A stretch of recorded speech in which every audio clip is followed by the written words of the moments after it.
Keren bro, rezim Prabowo ini bisa nangkap Tom Lembong atas kasus 9 tahun yang lalu. Dan sekarang saatnya Pak Prabowo tangkap koruptor lainnya seperti Bahlil soal izin tambang, Erlangga soal CPO, Zulhas soal korupsi Mendak, atau Bapak sendiri mungkin soal food estate. Lo expect gue bela Tom Lembong? Enggak. Yang penting jalani proses hukumnya dengan transparan dan juga dengan adil. Nanti juga kebukti hasilnya gimana. Kalau mau ngomongin janggal-janggalan ya sebenarnya bisa-bisa aja. Pertama ini kasus 9 tahun lalu. Kenapa baru dibuka sekarang? Kenapa baru dibuka setelah Tom Lembong juga semakin kritis kepada negara? Dan juga ada berita yang baru mengatakan kalau ternyata belum terbukti satupun duit masuk ke kantongnya Tom Lembong. 3, ternyata bentuk korupsi itu bukan Tom Lembong nilap duit 400 miliar ke kantong dia, bukan. Tapi waktu itu Tom Lembong mengizinkan impor lah ibaratnya, sehingga terdapat kerugian negara sebanyak 400 miliar. Kurang lebih kayak gitulah. Dan yang sebenarnya kerugian kayak gini juga dialami oleh Pak Presiden ke-8 sendiri soal food estate. Mohon izin Pak Jenderal. Jadi koruptor itu jangan milih-milih mau dia orang yang seneng atau enggak. Ya kalau dia memang terbukti melakukan korupsi, adili aja. Yang penting prosesnya adil dan transparan. Jangan sampai ini jadi cuma sekedar pembunuhan karakter. Atau kedua adalah alat untuk membunuh lawan politik yang kritis terhadap rezimnya yang sekarang berkuasa. Nah, untuk menghindari kecurigaan tersebut, gue mendorong Pak Prabowo Subianto untuk juga ikut mengusut tuntas kasus-kasus menteri-menteri Bapak atau elit sekitar Bapak. Mungkin terlalu banyak, tapi gue mention ulang ya, sedikit aja kita ambil contoh. 1, Bahlil, soal izin tambang, Pak, usut tuntas.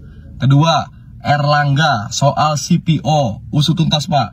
3, Zulhas, soal alih fungsi lahan dulu dia, yang jadi Kementerian Kehutanan, dan sekarang adalah korupsi dugaan di Kemendak. Dito Aryo Tejo, soal kasus korupsi BTS 4G, dan juga Yakut Cholil soal kuota haji. Atau Caimin mungkin soal kasus duriannya dia. Nah sekarang lo ngerti kan kenapa setelah semua yang kalah langsung nyebrang ke Kimplos semua. Ya iyalah, langsung dibuka semua IP, langsung disandra semua. Salah juga sih mereka korupsi, tapi lebih salah adalah ini rezim milih-milih ngadilin koruptor. Dan jangan lupa juga Pak Prabowo usut tuntas juga itu soal gratifikasi jet pribadinya Putra Mulyono. Katanya Bapak kalau ngejar koruptor sampai ke Antartika. Masa sampai kantor PSI aja nggak mampu dikejar sih Pak? Terkait breaking news, Tom Lembong ditersangkakan. Tapi tentu kita harus bahas tetap dengan kepala dingin. Jangan terprovokasi, tapi juga jangan terlena.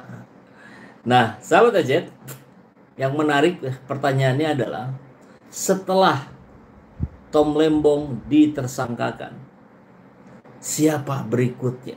Siapa sasaran berikutnya? Tentu kalau dalam kacamata saya secara pribadi, sasaran berikutnya ya Anies Baswedan. Siapa lagi? Jadi sahabat Ajet, hari-hari ini Pak Tom Lembong itu sedang keliling Indonesia, sedang mempersiapkan ormas yang akan didirikan oleh Anies Baswedan dan kawan-kawan. Ya termasuk Tom Lembong. Masuk ke berbagai lini. Assalamualaikum, waalaikumsalam, Widi ya. Pak Lembong jadi tumbal korban untuk rekayasa hukum di negeri untuk menutupi segala borok kasus-kasus yang menimpa Raja Jawa Bengis Sri Mulyono. Ya, makanya ketika Tom Lembong keliling Indonesia, nah, termasuk ke Kalimantan Timur, itu mendapatkan respon yang luar biasa dari khalayak, dari rakyat, dari berbagai genre, dari berbagai generasi, termasuk ke Bandung. Saya sempat bertemu dengan beliau beberapa minggu ke belakang, 1-2 bulan ke belakang lah. Kita bertemu, diskusi, menyiapkan ormas yang akan didirikan ini. Dan apa yang terjadi? Ditersangkakan. Jadi ini sudah terbaca kawan-kawan ya. Cara-cara rezim lama masih dipakai. Ya karena dianggap efektif. Kalau dianggap efektif pasti akan diulangi ini. Habis Tom Lembong terbitlah Anies. Habis Tom Lembong, yang jelas disasar yang berikutnya kemungkinannya adalah Anies Baswedan. Sudah 19 kali ketika Anies masih menjabat sebagai gubernur, itu dilakukan expose di KPK untuk mencari apa kelemahan, apa kesalahan Anies Baswedan dalam Formula E. Nggak nemu-nemu itu. Sampai Karyoto ya dikeluarin dari KPK. Sekarang jadi calon Wakapolri. Masya Allah, ya. Jadi apa negara kita? Lindungilah orang-orang baik. Amin ya Allah ya Rabbal Alamin.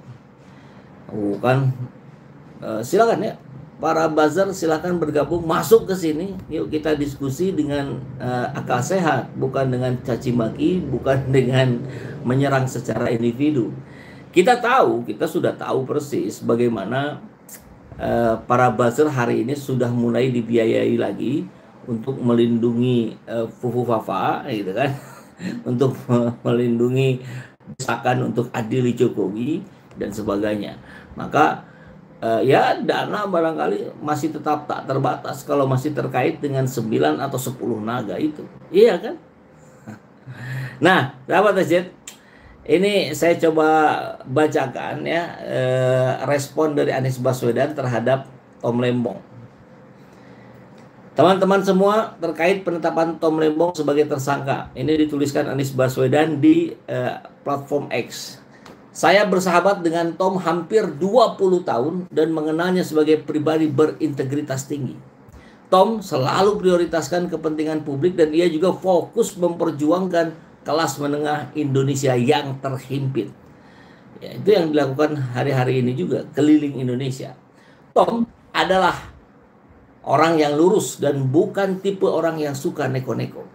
Karena itu, selama karir panjang di dunia usaha dan karir singkat di pemerintahan, ia disegani. 1 tahun ia menjabat Menteri Perdagangan, baik dalam lingkup domestik maupun internasional. Kabar ini amat-amat mengejutkan. Walau begitu, kami tahu proses hukum tetap harus dihormati. Kami percaya aparat penegak hukum dan peradilan akan menjalankan proses secara transparan dan adil. Kami juga akan tetap memberikan dukungan moral dan dukungan lain yang dimungkinkan untuk Tom. Tom, jangan berhenti mencintai Indonesia dan rakyatnya, seperti yang telah dijalani dan dibuktikan selama ini. I still have my trust in Tom, dan doa serta dukungan kami tidak akan putus. Kami ingin negeri ini membuktikan bahwa yang tertulis di penjelasan UUD 1945 masih valid, yaitu negara Indonesia adalah negara yang berdasarkan hukum, bukan negara berdasarkan kekuasaan belaka. Anies Baswedan menanggapi penetapan Tom Lembong sebagai tersangka kasus dugaan korupsi impor gula saat menjabat sebagai Menteri Perdagangan. Katanya, Tom Lembong adalah sosok yang memiliki integritas tinggi, selalu mengutamakan kepentingan publik dan berfokus pada perjuangan kelas menengah di Indonesia. Pernyataan ini Anies sampaikan melalui akun media sosial X dan Instagramnya pada Rabu 30 Oktober 2024. Tom Lembong diketahui menjadi juru kampanye paslon nomor urut 1 Anies Baswedan Muhaimin Iskandar dalam Pilpres 2024 lalu. Dia menjabat sebagai wakil kapten Timnas Pemenangan Anies Muhaimin. Anies menyebut penetapan Tom Lembong sebagai tersangka adalah berita yang sangat mengejutkan. Meski begitu, ia optimis proses hukum yang dijalani sahabatnya itu akan berlangsung secara adil dan transparan. Selain itu, Anies juga meminta agar Tom tidak berhenti mencintai Indonesia meski saat ini dijerat kasus hukum. Ia pun menekankan pentingnya penegakan hukum yang adil dan menegaskan bahwa Indonesia adalah negara hukum, bukan negara kekuasaan.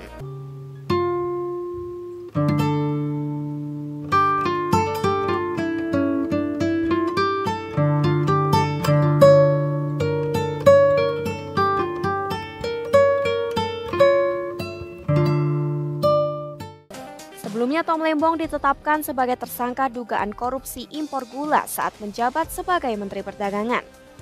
Tak hanya Tom, Direktur Pengembangan Bisnis PT Perusahaan Perdagangan Indonesia PPI berinisial CS juga menjadi tersangka dalam kasus ini. Direktur Penyidikan Jaksa Agung Muda Pidana Khusus Abdul Kohar menyatakan Tom diduga mengizinkan impor gula saat Indonesia tidak mengalami kekurangan stok gula. Abdul menjelaskan, pada 2015 saat rapat koordinasi antar kementerian, pemerintah seharusnya tidak perlu mengimpor gula. Namun pada tahun yang sama, Tom mengizinkan impor gula kristal mentah sebanyak 105.000 ton kepada PT AP yang merupakan pihak swasta yang tak berhak atas izin tersebut.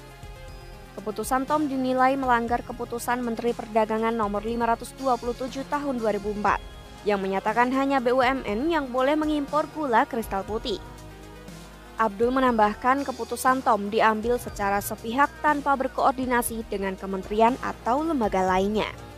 Oleh karena itu, Tom Lembong dan CS langsung ditahan selama 20 hari ke depan oleh Kejagung di Rutan Salemba Cabang Kejaksaan Negeri Jakarta Selatan, sementara CS di Rutan Salemba Cabang Kejagung. Keduanya terjerat pasal 2 ayat 1 atau pasal 3 UU Tipikor Junto pasal 55 ayat 1 ke 1 KUHP dengan ancaman hukuman maksimal seumur hidup.